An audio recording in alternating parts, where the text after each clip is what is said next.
Lalela, this is Member the Original Newsroom. Stay informed, stay ahead. Ikuphathele eshisayo indaba namhlanje. Ya sanibona Commander Morning. Njengoba sazi ke ma comrade ukuthi sisenyangeni abantu besifazane. Siyaba lokhu sibabungaza futhi lokhu sibabungazile noma isidlulele inyanga abesimame kumele sibabungaze ngoba inkulu indaba abayidlala empilweni zethu. Siphinde futhi sithi phansi ngokuhlukumezwa abesifazane nezingane. Lelo zwi lelizwe silokhu silishumayelile njalo. Nala emkhontweni ke sekwenzeka into eyinqayizivele okuyinto engajwayelekile ukuthi yenzeke.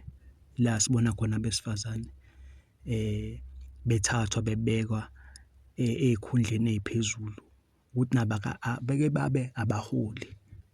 Ngoba phela ukuthi babantu besifazane akusho ukuthi abakwazi ukhola. Labantu bayahola laba abaholi. So ke sinananga udadewethu la wa34 ongumunye wabantu abangenele ukhetho lo wakhansela okuyinto engajwayelekile ubona umuntu wesifazane abe yikhansela.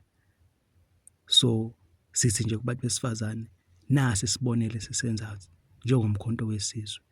Qhubekani bafethu abesifazane sibavikele amandla. Umntwana uNozolo wakaZulu as a head of court wama elections. Comrade ngisemusha kodwa nje ngiyayazi indima. So Maqabane ngine announcement lana. Angithi sikuma elections, ama elections is social lal.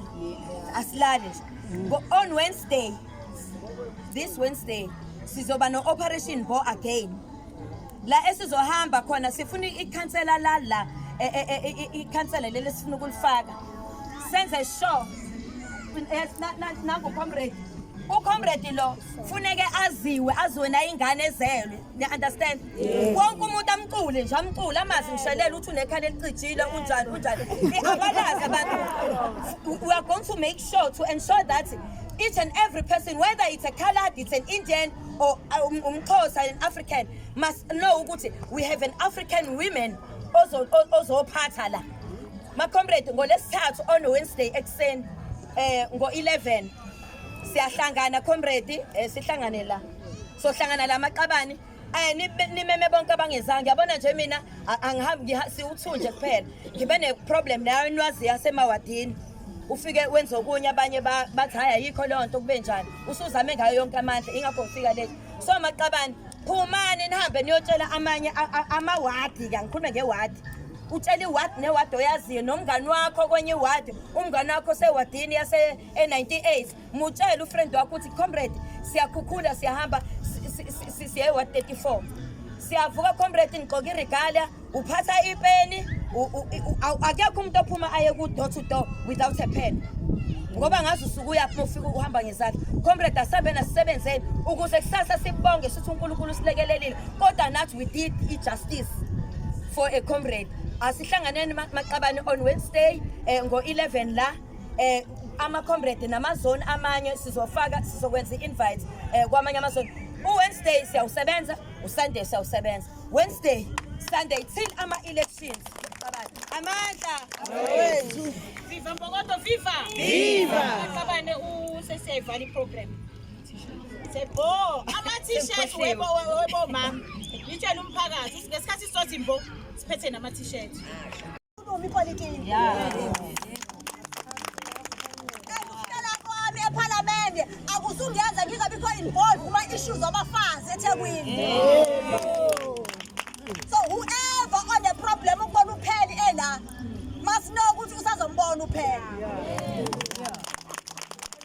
Usazombona upheli ishintsho sifikile eprovince yathi phela gudluka upheli uzogudluka akho bekhona longenayo kodwa upheli uzolokwe khona.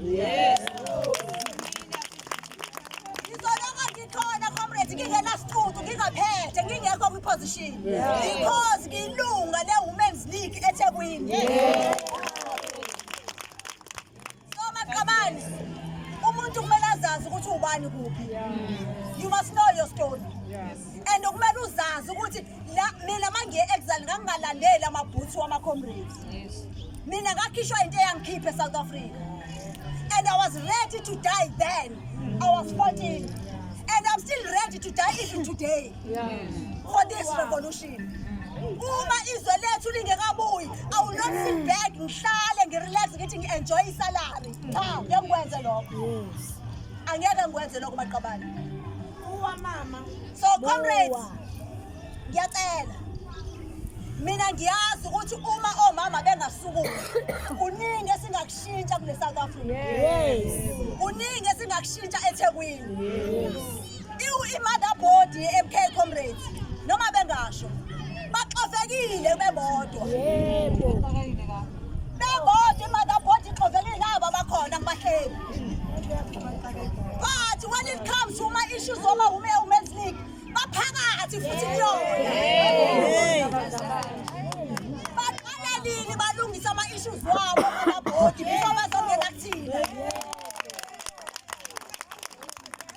into ekhona Maqabane ithi thina as i-women's league sonke sibhilonga kuphi kwi-mother board angithi before uzoba kwi-women's league uqala kuphi kwi-mother board bese uyadecide whether you take a conscious decision that I want to take this struggle further.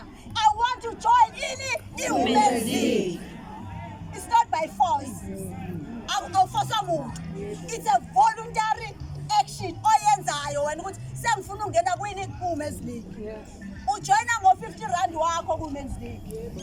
Sikunikeza i-membership. When on a membership or join ngo-50 you have all the rights ukukhuluma ama-issues of-women's league within the structures ze-women's league. Asizu-communicate ko-social media comrades. Nabantu abasuspendiwe la kwi-women's league sasuspendile abantu comrades 3 ibona-ke laba abasithuka imini obusuku ibona-ke futhi abavimba ama-comrades ukuthi eze kuma-programs labo comrades labo sine-evidence agcwele ukuthi they were busy with parallel structures bethi Thekwini for change, for real change or something. Lalelani-ke ngixoxa into engingayibuzanga. You know those tendencies thina esiphuma kagogo njenganalo bese phahluke bezinto engingayazi. Thina esiphuma kagogo there were 2 factions. Kwakune-faction ka-CR, kune-faction kaMsholozi. Ababe kwi-CR babengamfuni uMsholozi with every being in their body. Labo bantu bonke labantu abakhuluma today sithe masibaprofiler sathola ukuthi yilaba vele sasingahambisani nabo kagogo. Babuyile-ke manje bala emkhontweni bazosiqamba la emkhontweni. Now into engifuna ukunicela yona ama-comrades asingazi-associate nalabo bantu ngoba uma uhamba nabo by association thina sila sithatha ukuthi nawe uyi-faction yabo and emkhontweni awekho ama-factions comrades. No one is above umkhonto wesizwe party. Lana siphila ngama-policies omkhonto wesizwe party. Akekho futhi umuntu